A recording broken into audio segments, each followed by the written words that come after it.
देखिए बच्चों, आप लोगों के सामने एक टॉपिक है ओम का नियम। ओम का नियम फिजिक्स में कई बार पूछा गया है। ओम एक वैज्ञानिक थे जिनका पूरा नाम था जॉर्ज साइमन ओम, और इन्होंने कुछ धातु चालकों को लेकर के एक प्रयोग किया था। और इन्होंने बताया था कि यदि हम किसी धातु चालक की भौतिक अवस्था जैसे लंबाई, मोटाई, ताप, दाब इत्यादि में कोई परिवर्तन ना करें तो चालक के सिरे पर लगाया गया विभवांतर उसमें प्रवाहित धारा के अनुक्रमानुपाती होता है।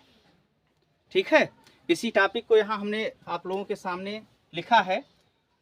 यदि किसी धातु चालक, देखिए यहाँ धातु चालक लिखा गया है क्योंकि इन्होंने अपना प्रयोग केवल धातु चालक पर ही किया था। ओम का नियम केवल धातु चालक के लिए ही सत्य है। चालक द्रव भी होता है और चालक गैसें भी होती हैं, लेकिन ये नियम द्रव चालक और गैस चालक के लिए नहीं है। ये केवल किसके लिए है? धातु चालक के लिए है। इसलिए हमने यहाँ धातु शब्द सम्मिलित किया है। ठीक है, यदि किसी धातु चालक की भौतिक अवस्था का मतलब आप लोग जानते हैं, हमने बताया कि लंबाई, मोटाई मतलब ये अनुप्रस्थ काट का क्षेत्रफल, ताप और दाब इत्यादि में कोई परिवर्तन ना किया जाए। तो यदि किसी धातु चालक की भौतिक अवस्था में कोई परिवर्तन ना किया जाए तो चालक के सिरों पर लगाया गया विभवांतर उसमें प्रवाहित धारा के अनुक्रमानुपाती होता है। अनुक्रमानुपाती शब्द का मतलब ये हुआ कि जैसे जैसे सिरों पर लगाया गया विभवांतर का मान बढ़ेगा वैसे वैसे उसमें प्रवाहित धारा का मान भी बढ़ेगा, या धारा के बढ़ने पर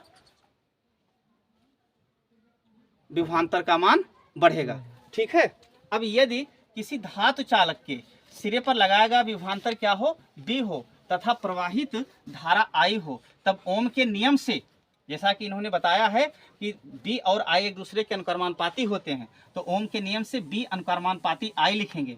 और जब हम यहाँ अनुक्रमानुपाती का चिन्ह हटाएंगे तो एक नियतांक लाएंगे आर। फिर जब आर को हम रोक लेंगे, आई को पक्षांतर करेंगे तो बनेगा आर बराबर वी अपान आई, जहाँ आर एक नियतांक है जिसे हम वैद्युत प्रतिरोध कहते हैं। वैद्युत प्रतिरोध, इलेक्ट्रिक रेजिस्टेंस इसको अंग्रेजी में कहा जाता है। क्या कहा जाता है? इलेक्ट्रिक रेजिस्टेंस, वैद्युत प्रतिरोध। ठीक है।